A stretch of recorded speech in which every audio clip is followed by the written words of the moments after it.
Então, pessoal, dei um tempinho legal para vocês relaxarem, até mais de repente que eu deveria. E por isso, mesmo sem eu anunciar previamente, agora que eu já comecei a gravar e falar, preciso ficar em silêncio e respeitosamente escutar a aula, para que eu não haja como eu fiz em outra aula.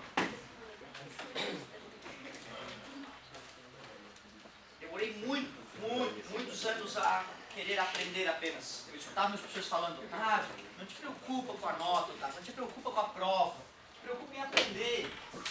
Ontem, explicando grandezas diretamente proporcionais e inversamente proporcionais para o meu guri, e tendo ficado chateado com ele que ele não conseguiu calcular a área de um triângulo na prova anterior, não conseguiu fazer base vezes altura dividido por 2, ele usou como altura a hipotenusa, e aí fiquei chateado. Era questão extra, tudo bem, beleza?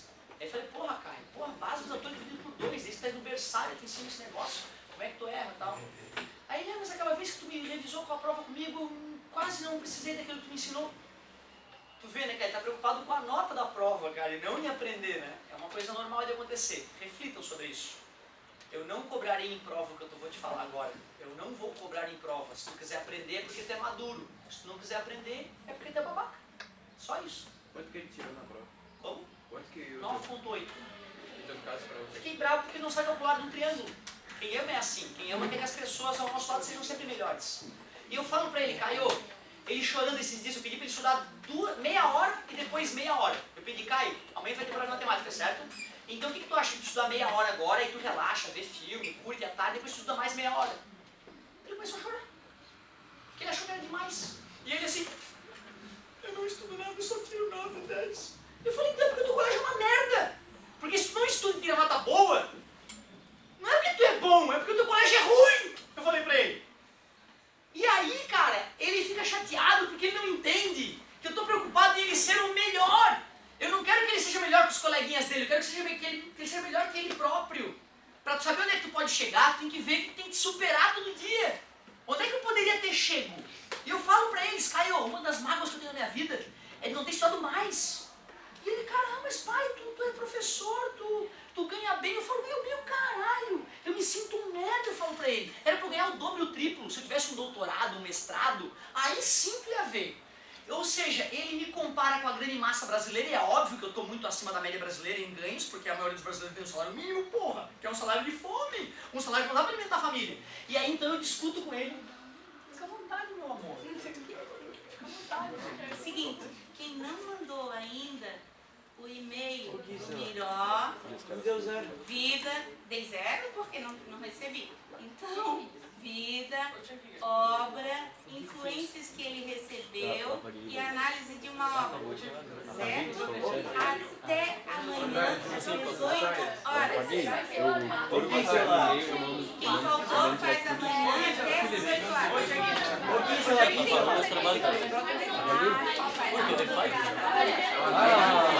Tu apagou o nosso trabalho e tudo que a gente tinha feito, não. Ele vai fazer tudo de novo.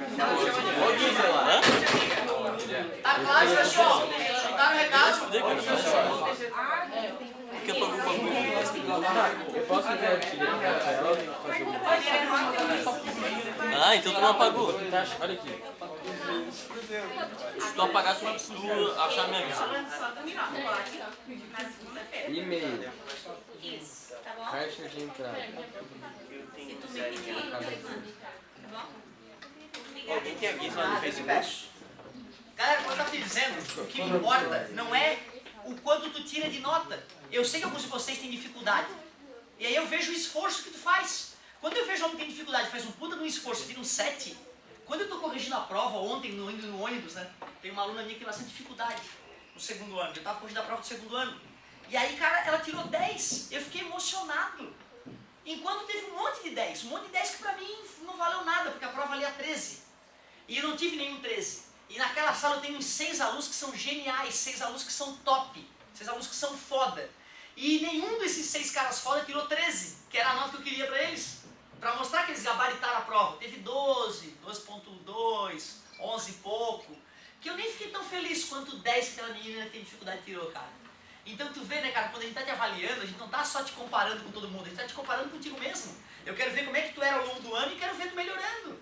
Quando eu vejo que tem dificuldade jogado nas cordas, né, jogado nas dificuldades dele, como é que eu vou ajudar esse aluno que tem dificuldade? Então tu vê, cara, como a vida é dura, né?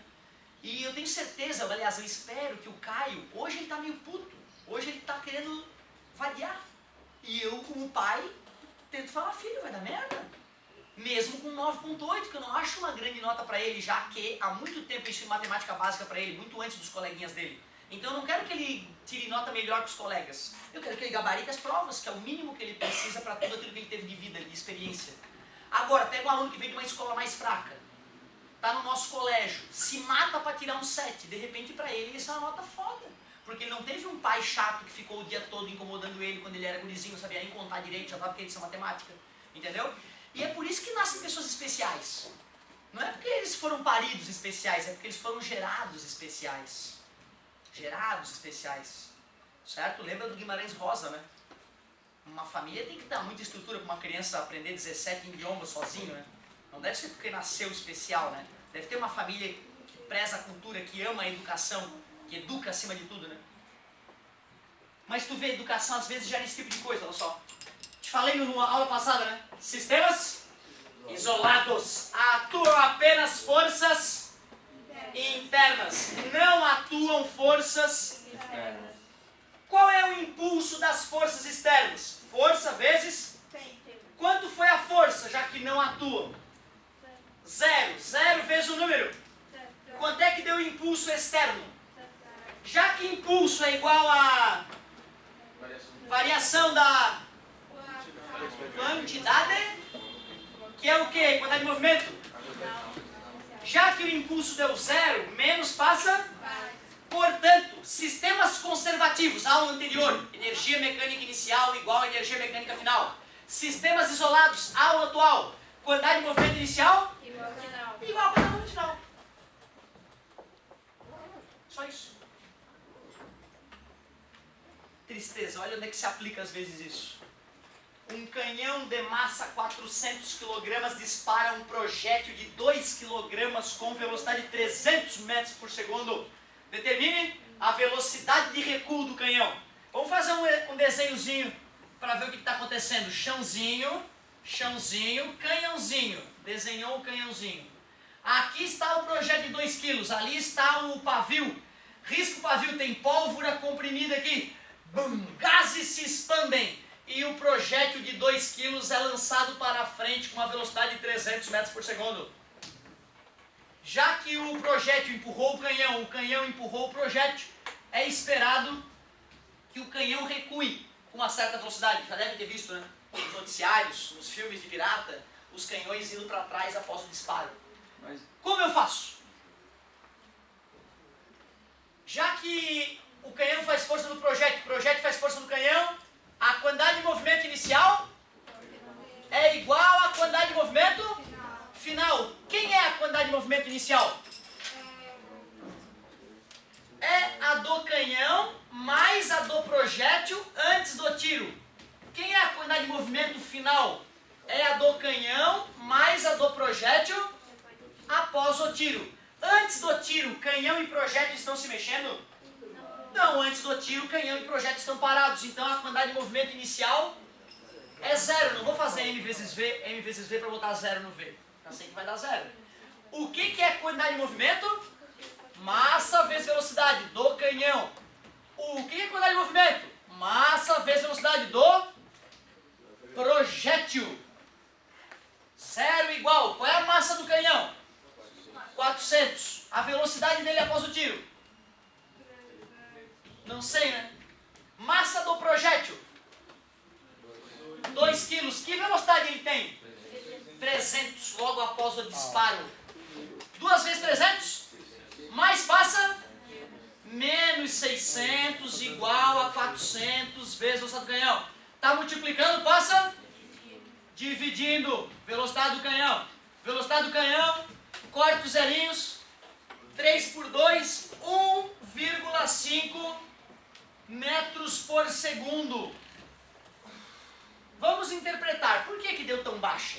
Outra, por que deu negativa? Legal, o projétil disparei para lá, positivo. O canhão recuou para cá, negativo. O negativo já foi explicado. Quantas vezes o canhão é mais massivo do que o projétil? 200 vezes mais massivo. Quantas vezes foi menor a velocidade? 200. Se o objeto é 200 vezes mais massivo e atuou no objeto 200 vezes menos massivo, após essa atuação as velocidades têm que ser inversamente proporcionais às massas. O cara que tinha 200 vezes mais massa adquiriu uma velocidade 200 vezes menor. Talvez baseado nesse tipo de coisa, uns malucos da internet resolveram convidar as pessoas do mundo a praticar o dia do pulo. O dia do pulo seria o dia em que todas as pessoas do planeta pulariam no mesmo momento para modificar, por exemplo, a rotação da Terra.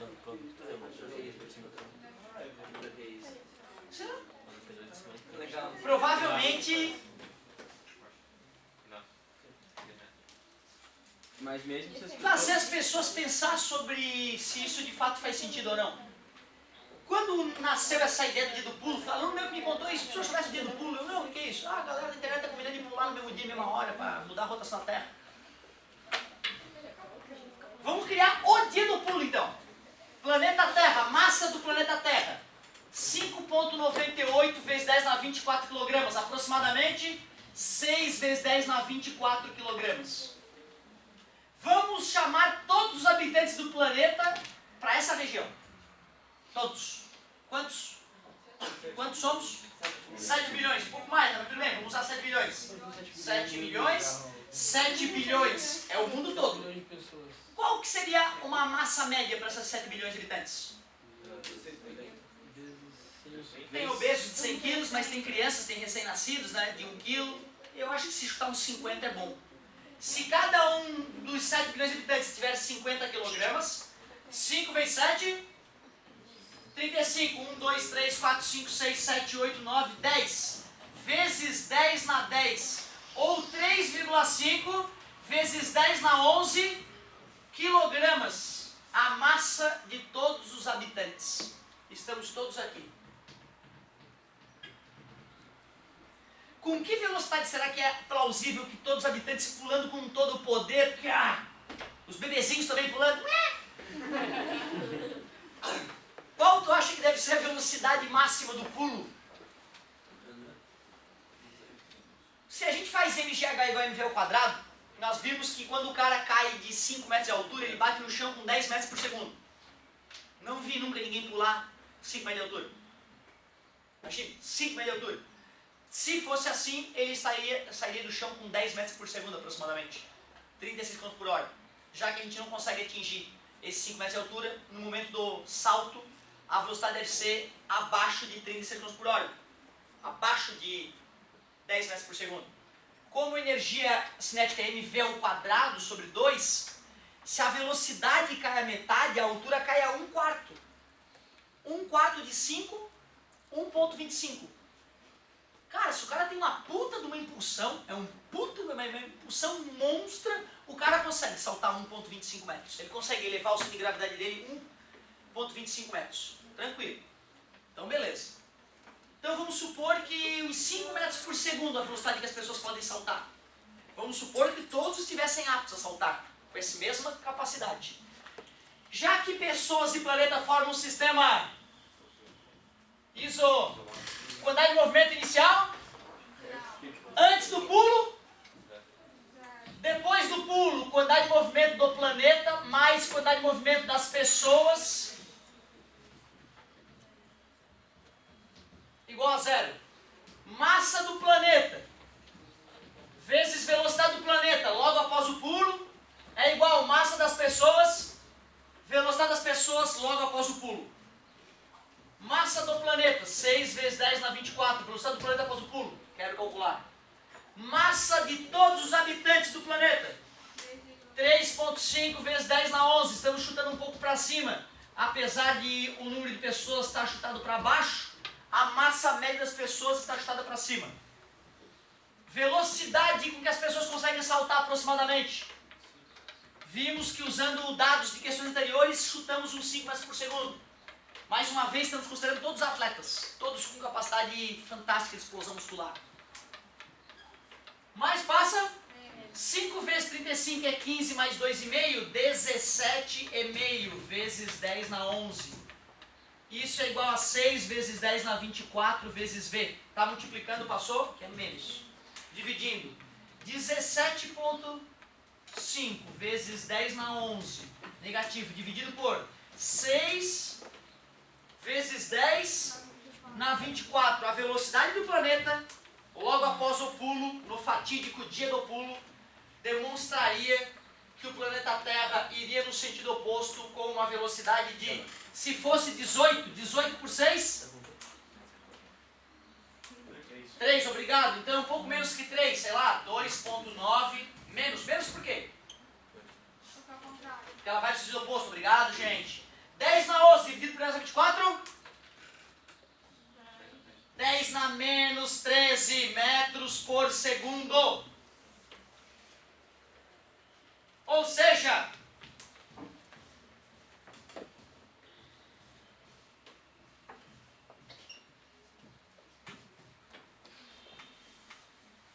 eu acho que não daria para perceber. Isso mostra que o dia de pulo é uma grande babaquice, embora ele funcione. Quando eu mesmo sozinho pulo, deve ser um pouco menor, né? A velocidade com que a Terra oscila. Mas oscila. Se tu colocar, 7 bilhões de vezes menor, aproximadamente. Se tu bota um sismógrafo nas proximidades desse prédio, se eu começo a pular, o sismógrafo registra o oscilar do prédio. Tem um sismógrafo tão ninja, colocado num vulcão lá japonês, que quando o técnico vai limpar lá o sismógrafo, ele começa a caminhar no túnel longo que leva para próximo do vulcão, e o sismógrafo detecta os passos dele. Ele está pulando, ele está caminhando suavemente. E o sismógrafo vem detectando os passos dele. Isso por quê? Porque tem escolinhas, tem criancinhas que no recreio estão sempre com capacete, já que a escola delas é vizinha de um vulcão que pode ejetar pedras grandes a qualquer momento. Então é um amor, cara. As criancinhas vão pro recreio e vamos. Cadê o capacetezinho amarelo? Aquele da obra, sabe aquele capacetezinho amarelo? Da obra para as criancinhas. As criancinhas estão no recreio de capacetezinho. O sismógrafo está instalado e conectado a um sistema de transmissão. Se começar a tremer o negócio, soa alarme por toda a região e as pessoas começam a correr do vulcão. Como é bom ser vizinho de um vulcão. Incrível, né, cara? Complicada a vida dos gurizados. Muito massa. Me lembrei daquele vídeo do Face, onde mostra como é que são as criancinhas nas escolas japonesas, tu viu? Eles lavam tudo, eles limpam tudo. Tudo. Bate o sinal, as criancinhas pegam as coisas, arrasta as cadeiras, pega o pano, cara, esfrega o chão. Não é de uma ou de outra, é de todas as escolas. Elas preparam a comida na hora do almoço. Uma sala é responsável pela comida num dia, serve a escola toda. Eles lavam as louças depois de comer. Mas era assim com os pais e com os avós. E eles são felizes de fazer isso. Tu vê que loucura, né? E tu reclama quando vai lavar a loucinha em casa, né? Desiste esfregar o banheiro, a latrina, onde tu caga, onde tu mija. Porque isso vai te fazer bem, vai te fazer valorizar a pessoa que limpa a tua casa. Tu vai ver que merda é esfregar a bosta dos outros. E talvez isso um dia faça com que esse emprego medíocre de esfregar as coisas dos outros acabe. E as pessoas comecem a cuidar umas das coisas dos outros. Porque o rei da Noruega limpa o lixo dele. O rei da Noruega, ele bota lá o estrume para misturar depois que apodreceu as frutinhas, os restinhos de fruta que ele comeu. Por que nós temos que pagar alguém, né, mal e porcamente para limpar as nossas porcarias? Que estranha a nossa cultura, né, comparada com de outros povos nitidamente mais evoluídos, com a história mais longa. Como a gente tem que mudar.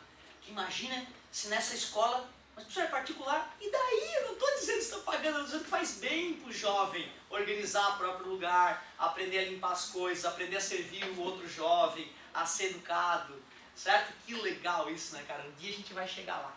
Um dia as nossas escolas vão ensinar os nossos jovens não só a ficarem sentadinhos, a respeitar a professora, a estudar, mas a limpar as casas, a fazerem a comida, a serem respeitosos uns com os outros. Vai ter o dia em que a gente vai receber as pessoas que vão chegar do fundamental para o ensino médio. E nós vamos receber essas crianças na nossa sala, vamos mostrar como é que é o teu caderno, como é que tem que agir, como é que os professores agem, né? Esse tipo de socialização que falta tanto na nossa escola. Eu não sei se compartilhei no Facebook esse vídeo. Vou ver se eu compartilho, porque assim, das 1000 coisas que eu vejo, 99% é bosta. Aí tem uma coisinha boa. Vocês estão por dentro da discussão da Simone de Beauvoir? Do MEC? Uma questão do MEC. Uma das poucas coisas que eu acho que é interessante, que vale a pena gastar energia no Face que está rolando agora, tem muita gente reclamando da prova do MEC. Na parte de física eu não tenho que reclamar. Tem uma questão dúbia só. Das 10 questões de física do Enem, uma questão era dúbia. As outras todas eram perfeitas, honestas. Já houve Enem que a metade das questões eram dúbias. Aí, dúbio é que tem duas respostas possíveis, mais de uma resposta, que gera dúvida. Dúbio. Beleza? Aí a galera estava reclamando que algumas questões, né, uma questão lá falava que globalização gera desigualdade. Isso realmente é uma ideia meio torta. Se tu for ver, os países mais globalizados do mundo são os países mais bons de viver do mundo, com menos desemprego, com menos desemprego, né, com mais pleno emprego, com menos violência, com menos desigualdade social, com menos mendigos, com menos sofrimento. Então, né, claro que houve um erro, claro que o professor de história que disse que globalização gera desigualdade, ele é tendencioso. Tudo bem, dá para discutir esse gabarito. O cara que vai fazer o Enem, ele é instruído pelos professores de história a ser mais esquerdinha, entendeu? Porque a prova ela é um pouco tendenciosa em alguns aspectos. Questionável isso, tudo bem. Mas, cara, tem uma coisa que está me envergonhando, uma discussão que está me envergonhando, que eu preciso dividir com vocês. Simone de Beauvoir foi uma feminista famosíssima. Uma mulher foda. Uma mulher que, apesar de ter vagina, tinha maneira de agir na sociedade como um homem. Porque quando a gente fala, porra, aquele cara é macho, a gente não está dizendo que ele tem um pênis. A gente está dizendo que ele age como se fosse o estereótipo de um homem forte, macho, masculino. Mas não quer dizer que ele tem um pênis, não é essa a ideia quando eu falo, pô, aquele cara é macho. Aquele cara, se eu falei aquele cara, ele já tem um pênis. Quando eu falo que ele é macho, eu quero dizer outra coisa dele. Aceitam isso? Aí a Simone de Beauvoir escreve uma coisa maravilhosa e óbvia que todos vocês podem entender, que a mulher não nasce mulher, ela se torna mulher na sociedade e o desempenho dela na sociedade, o papel que ela exerce na sociedade depende da sociedade e dela própria. Vocês já viram que tem mulher que parece homem? Que tem homem que parece mulher? Que tem homem que age na sociedade como se fosse mulher? E que tem mulher que, apesar de ter vagina, tem esposa e age como homem. Mas só falta coçar o saco e bate na mesa, olha no olho e faz que nem um macho. E eu não acho legal o macho. Eu não sei, cara. Eu acho que o cara que é machão, porrada, né? Eu não sei, eu tenho nojo disso. Eu nunca fui de repente, por ser mais franzino, por ter um primo de 1,90 m com 100 kg que podia me bater, eu não queria entrar na porrada. Talvez isso tenha me feito um homem que não valorizo o macho alfa. Eu valorizo o cérebro humano. Mulher ou homem com um bom cérebro trabalhado, porra, isso eu valorizo. Eu acho músculos, de repente, na quantidade adequada, bonitinhos, ou a gordura na quantidade adequada, bonitinho, mas eu não acho o comportamento do macho alfa exemplar ou bom para a sociedade. Pelo contrário, eu acho que alguns machos alfa agem de maneira deprimente na sociedade. E algumas pessoas homossexuais são fantásticas, mostrando que não é ser macho alfa que importa, o que importa é ter um bom cérebro. Foi disso que Simone de Beauvoir falou. Falou que uma mulher, mesmo tendo nascido com vagina, pode se comportar como um homem e pode ser muito melhor do que muitos homens. Aí pessoas da minha classe, gente, professores, pegaram a questão e leram primeiro leram a questão toda. E depois leram a primeira parte. Mulher nenhuma nasce mulher. Aí tem a continuação da frase. Mas eles pararam ali. E aí entrevistaram as pessoas na rua. Meu Deus, gente, vocês lembram que saem as pesquisas que as pessoas na rua não sabem ler? Se pegar para alguém na rua assim, lê essa notícia, me conta. Você não consegue. Estou te falando de 70% dos brasileiros. A cada 100, 70 que tu pega na rua não consegue ler uma notícia de jornal. E agora saiu uma pesquisa recente que os adultos brasileiros não sabem matemática básica. Não sabem dividir, somar, multiplicar e subtrair. Sim, um grande número de brasileiros adultos não consegue somar, subtrair, multiplicar e dividir. Aí tu pega essas pessoas aleatoriamente na rua e pergunta, tu acha que uma mulher pode nascer mulher? Pode, eu tenho uma vagina, nasci mulher. Homem, pode uma mulher parecer mulher? Claro, nasci homem, eu tenho um pênis. Tu vê, cara, tu pega uma puta de uma ideia foda, que é mostrar que ser homem ou mulher, no caso da Simone de Beauvoir, não é ter pênis ou vagina, ela não estava diferenciando machos e fêmeas. Ela estava diferenciando o comportamento masculino e feminino na sociedade, porra. Que nós jovens sabemos que tem homens que parecem mulheres socialmente e o contrário. E eu não estou falando de homossexualismo, porra, eu estou falando do comportamento. Lá na minha cidade de Bituba, tem um pai de uma aluna que é macho, é homem, só que se veste de mulher. Ele se veste de mulher, ele gosta de se vestir de mulher, mas ele tem esposa, ele não dá bunda. Mesmo que desse, qual o problema? Mas ele é homem, se veste de mulher. Ele tem um estereótipo afeminado, mas na hora de falar, ele vai vestir de mulher para entrevista de pais e mães do colégio. Aí chega aquela mulher vestida, vai falar, voz grossa. Ah, então pessoal, minha filha... Ou seja, tu vê, tem de tudo. Tu querer classificar as pessoas é uma doença mental. As pessoas têm o corpo delas, se ela quiser ser homem ou mulher, mesmo tendo pênis ou vagina, é um direito. Simone de Beauvoir falou isso muito antes de todo mundo. E mostrou o mundo. Fez o mundo refletir sobre isso.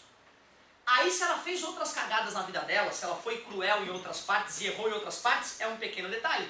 A maioria dos gênios que nós estudamos foram geniais só em uma pequena parte da vida, foram cretinos em outras partes da vida. E a gente não fica lembrando que o Newton foi cretino. O Newton foi cretino, ele perseguiu até a morte o Leibniz. Mas foi gênio em algumas outras partes. Eu não fico te lembrando da parte ruim do Newton. Eu fico te lembrando da parte que ele foi genial. Eu te ensino a parte genial dele. E aí quando professores e colegas meus pegam a Simone de Beauvoir, fodástica, muito ruim em outras partes, mas fodástica ao analisar o comportamento humano. Pega uma frase dela cortada pela metade. Pega pessoas na rua que não sabem do que eu estou falando e pergunta para elas o que elas acham. E vende isso como se fosse patriotismo. Patriotismo. Eu sou patriota, sou contra Simone de Beauvoir. Não envergonha o meu país, cara. Se tu fala isso pro resto do mundo, tu tá falando assim, nós brasileiros somos retardados, somos idiotas. E nós não somos. Tá cheio de brasileiro que não é aculturado, que lê uma frase e entende o que leu. Simone de Beauvoir não falou que as mulheres não nascem com vagina. Falou que a mulher quando nasce, tem umas que ficam muito mais macho que homem. E tá cheio de exemplo por aí. Cheio. Tu vê que loucura, né, cara? Que tristeza. E o pior, os caras falaram que aí tem a ver com comunismo isso. Não deve ter a ver com comunismo, Simone de Beauvoir, cara. Ela é, tá entendendo? Mesmo que ela fosse comunista, como é que o cara dele, como é que pode ser tão analfabeto de não conseguir ler o texto? Por a falta de educação nesse país, né? Quando o professor ensina pro aluno que as partes que já foram discutidas como boas não valem mais, aí sim eu me preocupo. Eu sou contra o governo, sou contra a oposição, sou contra os políticos brasileiros corruptos. Quero que todos que tenham roubado apodreçam atrás das grades. Quero que meu filho seja preso no dia que ele roubar o povo. Quero que vocês me lixem em praça pública se algum dia eu desrespeitar o dinheiro de vocês. Isso não tem nada a ver com que eu concordar com a frase da Simone de Beauvoir, que diz que uma mulher pode ser mais macho que muito homem, e isso tá cheio. Certo? Isso tá cheio. Eu conheço nessa sala algumas mulheres que botam muitos meninos no bolso, porque são muito mais machos que alguns meninos. Pode ter certeza disso, observem que vocês verão. Eu não estou falando de ser homossexual, estou falando de ter fibra. De ter fibra. Certo, meus queridos? Pensem nisso. Pensem muito nisso, que isso é muito importante. Talvez a discussão das mais importantes.